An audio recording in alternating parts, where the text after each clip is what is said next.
చంద్రన్న గారికి ధన్యవాదాలు తెలియజేస్తూ ఇప్పుడు పరిగి నియోజకవర్గం నుంచి మార్కెట్ మాజీ చైర్మన్ సురేందర్ గారు ఎక్కడ ఉన్నారు? కొంచెం సురేందర్ గారు ముందుకు రావాలా, వచ్చిరా దాయ సురేంద్ర అన్నారా?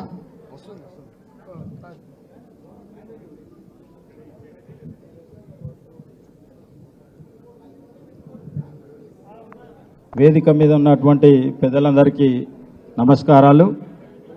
మరి మళ్ళొకసారి చేవెళ్ళ పార్లమెంట్ మీద గులాబీ జెండానే ఎగరేస్తామని చెప్పేసి కంకణ బదులై వచ్చినటువంటి నా తోటి నాయకులకు కార్యకర్తలకు అందరూ కూడా పేరు పేరున నమస్కరిస్తూ మరి చాలా సంతోషం. మరి చాలా మంది మాట్లాడింది, ఇప్పుడు మాట్లాడిన వ్యక్తులంతా పోయినోళ్ళ కోసం మాట్లాడుతున్నారు. పోయినోళ్ళు పోనీకి తయారయ్యే వాళ్ళు పోయినరు, మనం ఆలోచించవలసిన అవసరం లేదు.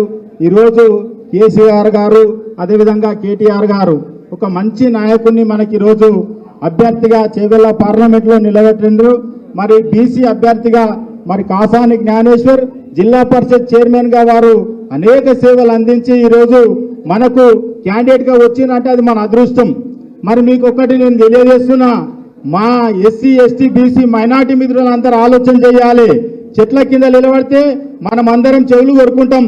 అన్ని అగ్రకులాలకైనా మనకు ఒకసారి అవకాశం లేదని మనం అందరం మాట్లాడుకుంటాం. ఇప్పుడు వాళ్ళ దగ్గర కాదు, మనకు బాల్ మన కోట్లో ఉన్నది, మనం ఇప్పుడు ఎన్నుకోవాల్సిన అవసరం ఉన్నది. మరి ఒక ముద్దుబిడ్డ బీసీ ముద్దుబిడ్డని ఈరోజు మనకు చేవెళ్ళ పార్లమెంట్కి ఇచ్చిండ్రు.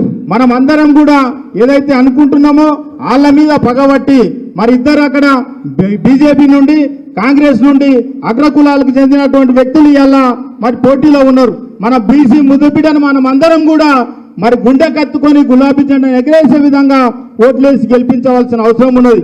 మనం అందరం కూడా చూస్తున్నాం. మా సబితమ్మ మా తల్లికి విన్నవిస్తున్నా, మరి మేము ప్రతిసారి మీటింగ్కి వస్తున్నాము, మరి ఊర్ల నుండి వచ్చేసరికి సీట్లు దొరుకుతలేవు.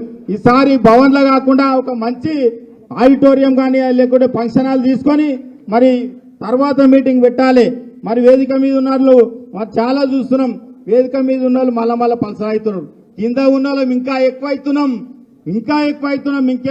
రేపు పొద్దుగాల చేవెళ్ళ గడ్డ మీద తప్పకుండా గులాబీ జెండా ఎగరేసే విధంగా మేము పనిచేస్తాము. మరి ఈ జ్ఞానేశ్వరన్న గెలుపుకు బాటలు వేస్తామని తెలియజేస్తూ అవకాశం ఇచ్చిన పెద్దలందరూ కూడా ధన్యవాదాలు తెలుపుతూ సెలవు తీసుకుంటాం.